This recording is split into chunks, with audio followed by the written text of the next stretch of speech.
Assalamu alaikum, my social media family. Today we are going to study the construction of a image of reflection using a compass. जैसे कि एक diagram आप यहाँ पर देख रहे हैं, एक ट्राइंगल है ABC। इस ट्राइंगल ABC की रिफ्लेक्शन हमने जो है वो बनानी है। तो एग्जांपल में कहेंगे कि construct reflection of triangle ABC in a line M using compass. इसका सोल्यूशन जो स्टेप्स ऑफ कंस्ट्रक्शन है यह हमने लिखने हैं। तो इसमें सबसे पहले क्या करेंगे, हम ट्राइंगल हमें दी हुई है, हम इसको जो है वो ड्रॉ कर लेंगे और ये पहला पॉइंट हम लिख देंगे कि draw a triangle ABC and a line M। और इसी तरह से एक लाइन M जो है इसको भी हम जो है वो ड्रॉ कर देंगे। इसके बाद जो है वो पॉइंट नंबर 2 जो है इसमें हम कहेंगे with vertex A as centre. A vertex को जो है वो हम एक सेंटर के तौर पर लेंगे and a line draw a perpendicular AD to line of reflection such that AP is equal to PD where D is reflected image of vertex A। यहाँ से हम ये लाइन जो है वो ड्रॉ करेंगे।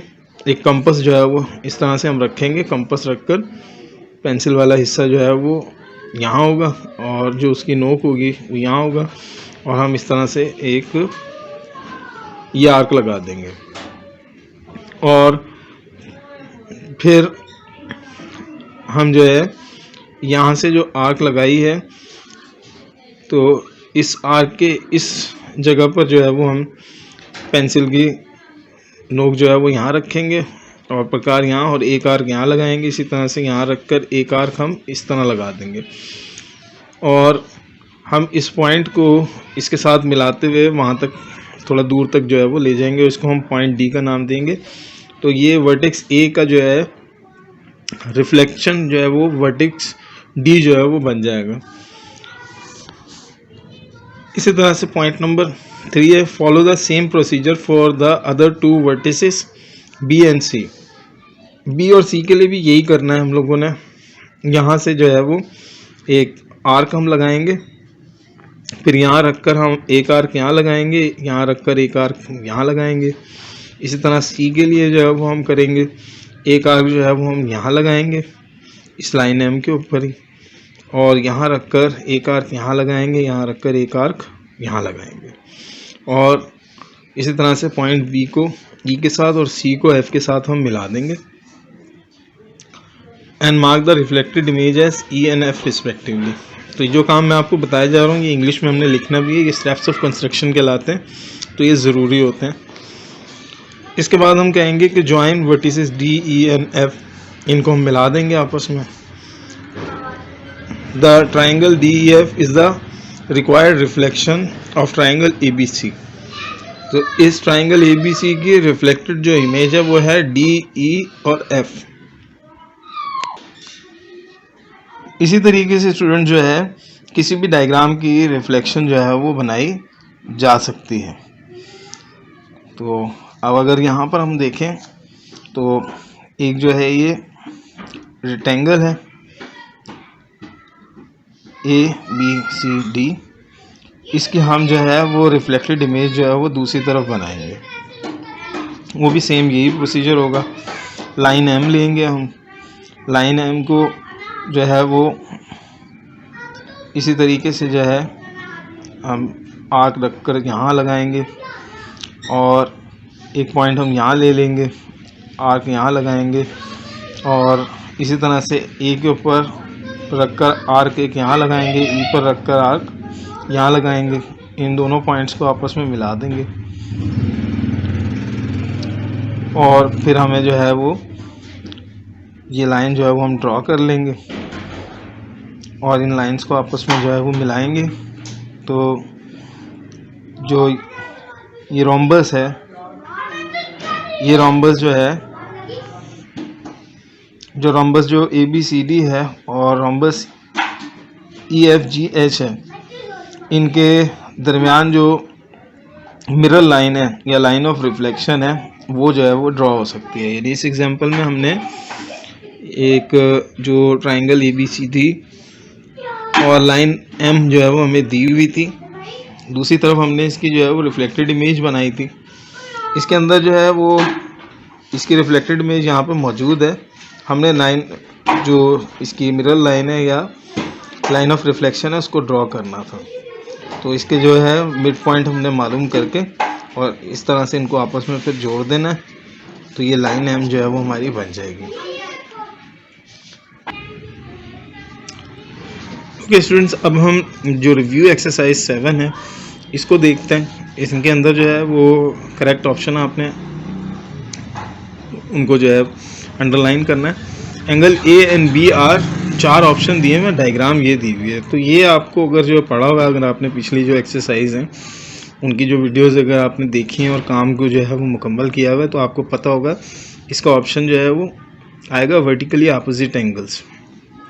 इसी तरह एंगल ए और सी जो है वो क्या है, तो एंगल जो ए है और एंगल जो सी है ये करिस्पॉन्डिंग एंगल है।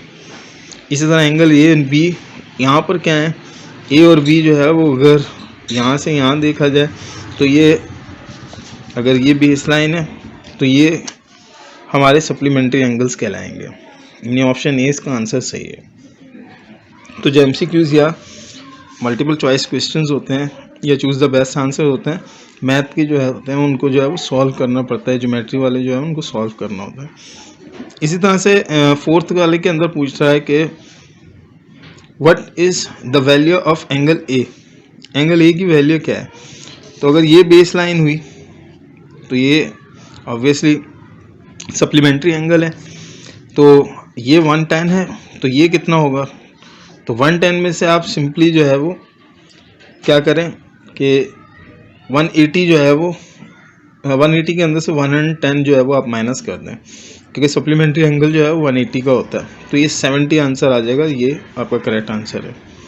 What is the size of angle G. Angle G कितना है, एंगल जी और यहाँ जो ये 70 डिग्री का एंगल बना हुआ है, ये आपस में जो है एंगल जो है वो आपस में एक दूसरे से इनका ताल्लुक है। तो जितना ये होगा उतना ही ये होगा, क्योंकि ये आपको पता होगा पिछली जो वीडियोस हैं उसके अंदर अगर आपने देखा है तो ये जो है वो अल्टरनेट एंगल की एग्जांपल है, इसलिए 70 डिग्री जो है वो करेक्ट आंसर है। How many degrees angle D, angle D कितना है जी, तो ये 55 डिग्री जो यहाँ पर है इसका ताल्लुक जो है वो बी के साथ है, क्योंकि ये दोनों जो है वो वर्टिकली अपोजिट एंगल हैं। तो ये अगर 55 है तो ये भी 55 होगा, और बी और डी जो है ये आपस में करिस्पॉन्डिंग एंगल हैं, तो जो ये होगा वही ये होगा, तो ये 55 ही इसका आंसर होगा। If alternate angles are equal then lines are parallel, क्योंकि अगर पैरेलल लाइन होंगी तो उनसे बनने वाले जो एंगल्स होंगे, अल्टरनेट एंगल्स होंगे, तो वो जो है वो हमेशा बराबर जो है वो बनेंगे।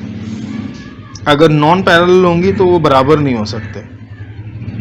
ये प्रॉपर्टी है, मैंने बताई भी थी। 8 वाले में what is the value of y if m and n are parallel. अगर m और n जो है पैरेलल हों, y की वैल्यू बता दें। तो y की वैल्यू जो है वो, ये प्रॉपर्टी जो है वो इस लिहाज से ये करिस्पॉन्डिंग एंगल है, तो 3y जो है वो 120 डिग्री के बराबर होगा। दोनों को जो है वो 3 से डिवाइड कर देंगे, y बचेगा, यहाँ पर 3 से डिवाइड होकर 40 बचेगा, तो 40 इसका करेक्ट आंसर होगा।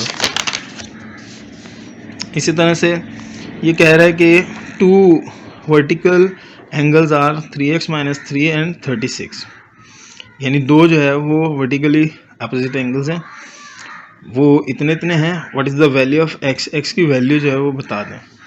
3x - 3 = 36, 3x = 3 वहाँ जाके प्लस हो जाएगा, 36 एंड 36 के अंदर 3 ऐड होकर 39 हो जाएगा। 3 मल्टीप्लाई कर रहे डिवाइड कर देगा, 3 × 1 = 3, 3 × 3 = 9, 13 डिग्री इसका जो है वो करेक्ट आंसर है।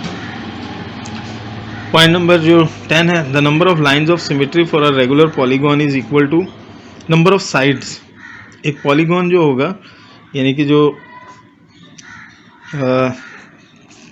3 या 3 से ज़्यादा साइड्स रखती हैं डायग्राम्स, उनको पॉलीगॉन्स कहते हैं। तो जो पॉलीगॉन होते हैं उन पॉलीगॉन के अंदर जो है या किसी भी जो है वो ऐसी डायग्राम के अंदर, जो कि पिछली एक्सरसाइज में मैंने आपको बताया था, जितनी नंबर ऑफ साइड्स होती हैं उतनी ही उसके अंदर लाइन ऑफ सिमेट्री जो है वो बन सकती है। Order of rotational symmetry for a trapezium, trapezium की लाइन ऑफ सिमेट्री ही नहीं होती, इसलिए रोटेशनल सिमेट्री भी उसकी नहीं हो सकती। How many lines of symmetry can be drawn in a circle, circle के अंदर कितनी जो लाइन ऑफ सिमेट्री है वो ड्रॉ हो सकती हैं? इन्फिनिट हो सकती हैं। ये एक क्वेश्चन भी था पिछली एक्सरसाइज में, एक सर्कल मैंने बनाया था और उसके अंदर बताया था जितनी आप चाहें आप उसके अंदर से लाइन ऑफ सिमेट्री जो है वो ड्रॉ कर सकते हैं। इसके बाद क्वेश्चन नंबर 2 है, 3 है, 4 है, 5 है, 6 है और 7 है। इसमें कंस्ट्रक्शन वाले जो हैं ये दोनों हैं जो मैंने अभी आपको जो है वो एग्जांपल बताई थी। बाकी मज़ीद इसकी एग्जांपल जो है वो मैं इनको सॉल्यूशन में आपको जो है वो बता देता हूँ ताकि आप काम मुकम्मल कर सकें।